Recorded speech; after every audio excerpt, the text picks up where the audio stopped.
And if I ever learn to drift, it's gonna be, well, yeah, but can you do that like stoppy to 180, 360 over the rope like that one guy does it? At which point you're gonna just throw your bike on the ground and walk away, You just can't make people happy on the supermoto, no matter what you're doing. That's super about it.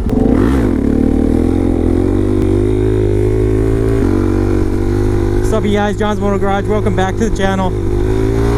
Today we're talking DRZ.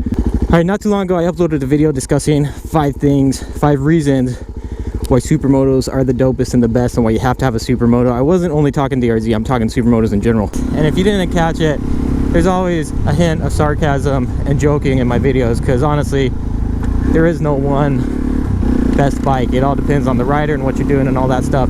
Today we're talking 5 reasons why I can't stand the DRZ. 5 reasons why I hate the DRZ. Well, I don't like to use hate. Hate's a strong word. We'll say 5 dislikes about the DRZ supermoto. Something you might want to consider before you go out and pick up a supermoto. I'm talking specifically the DRZ today. Some may apply to other bikes as well. I had some people saying they missed the DRZ videos, and I have to say the DRZ is the funnest bike I've got in the garage at the moment, and I was missing it myself. So, without further delay, let's go ahead and get into it. We're going to talk 5 reasons why the DRZ sucks, man.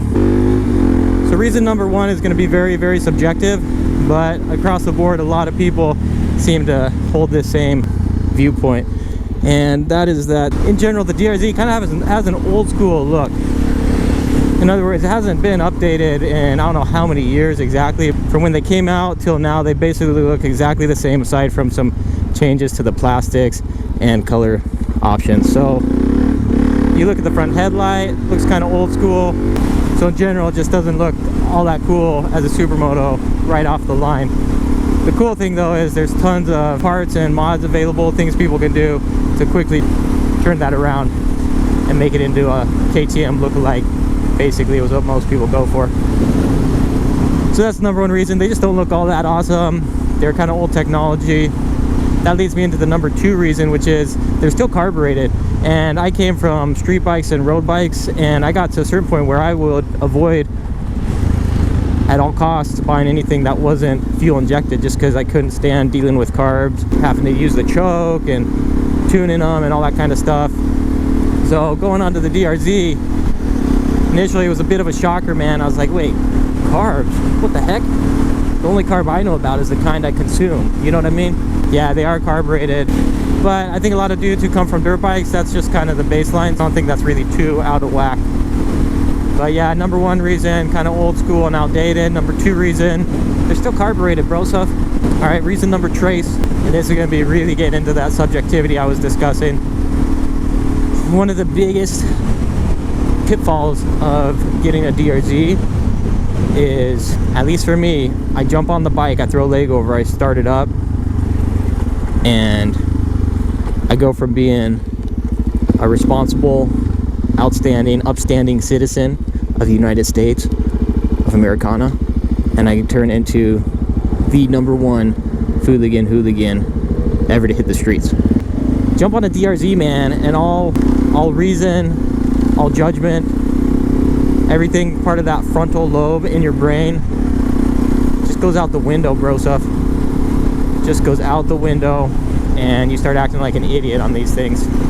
And it happens to the best of us, man. It happens to the best of us. Next thing you know, you're trying to throw yourself over doubles that you haven't hit anything that big in a long time. You're trying to weave in and out of traffic like an idiota. You're trying to pop wheelies, man.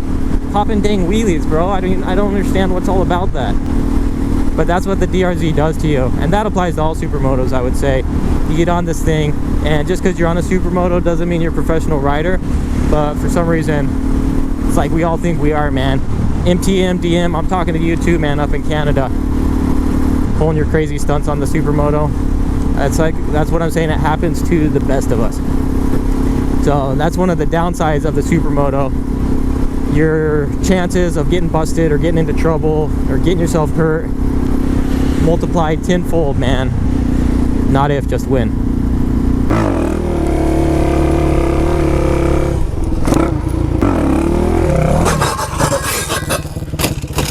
Ugh. So that's reason number 3. Did I keep track of my reasons this time? Because I really got off base last time. I think that's reason number 3. Reason number 1, they're old. Number 2, they're carved. Number 3, you get in trouble. Yeah. So reason number 4. Dang it. Did I mess up my reasons? I'm gonna have to think about this, you guys. So reason number 4, and it's right there in line with the hooligan reason, is you get on this thing and it's really hard to hold yourself back. And when you're chilling in traffic and just driving, like all you want to do constantly is pop that front wheel up in the air, or do a skid, or stand up on the seat. You just can't help it, man. You cannot help it. So you're constantly in this state of cognitive dissonance, if you will. In other words, you want to do something crazy, your heart's there, but you know it's not right. It's a dangerous game. Oh, that's the real reason. The real reason number 4 that I was going at. The real reason number 4 is these bikes are a blast. They're versatile. You can go on-road, off-road. You can do all kinds of crazy fun stuff on them. But they really are not that great. Speak of El Diablo. On the freeway. Stock, with your stock gearing, these things they're just not the best on the freeway. You just really feel like you're pushing it. So... And right along with that, I'll add, they only have a 5-speed, and everybody says they really feel like they need that 6th gear. And as I sit here now, revving it up high, I can attest to that. I would love a 6th gear in this. Now that's stock gearing I'm talking about. That's reason number 4, you guys. I hate to say it, but they're just not the best for highway speeds. And we're risking life and limb out here, you guys, because I'm fairly certain it's going to start downpouring it. Sometimes we have to deal with like 10, 20, maybe 30 drops of rain.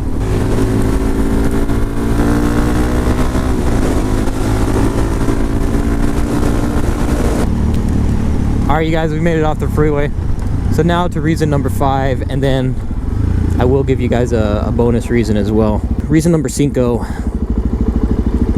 The other downside to mobbing around on a DRZ, and this is supermotos in general, and so when you're on the supermoto, the bar is set very high for what your skills should be as far as a stunting viewpoint. Man, I picked the wrong line here.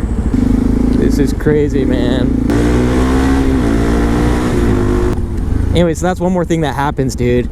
People see you on a supermoto and they just think that because you have a supermoto, you're like a super rider, like an ultra racer type dude, you know?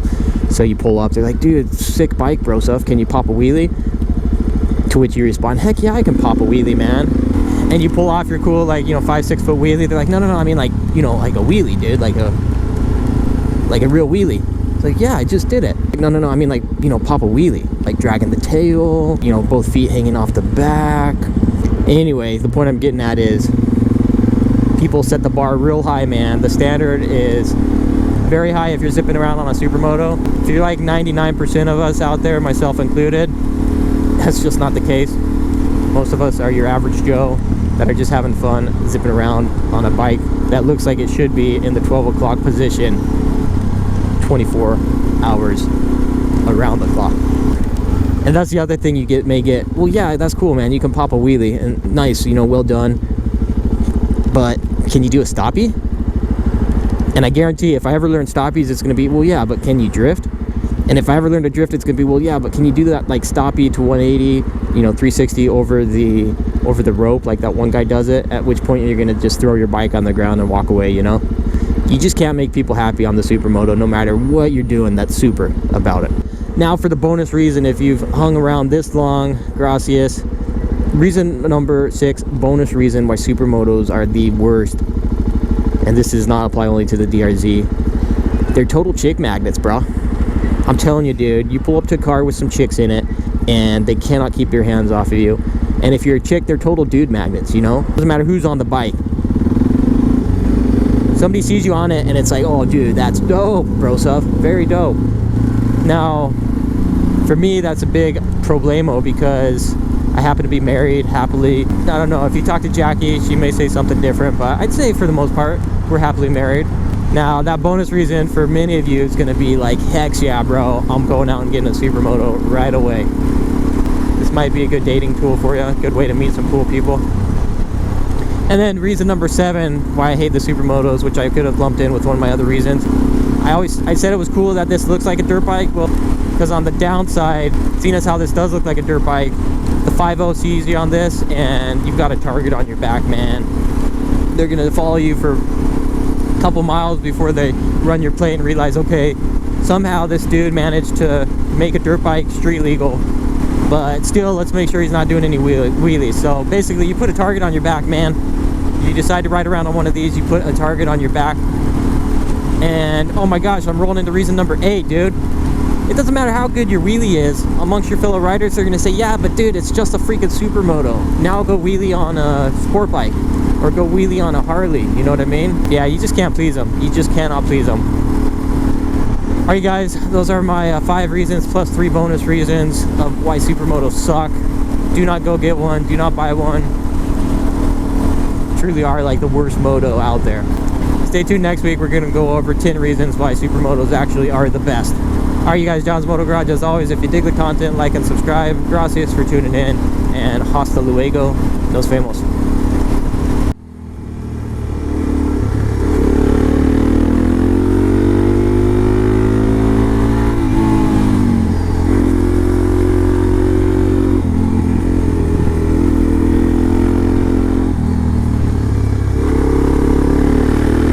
Even like getting tight on these curves. I'm just like barely getting into it here. Oh, sand. It's always sketchy when you see a sand patch.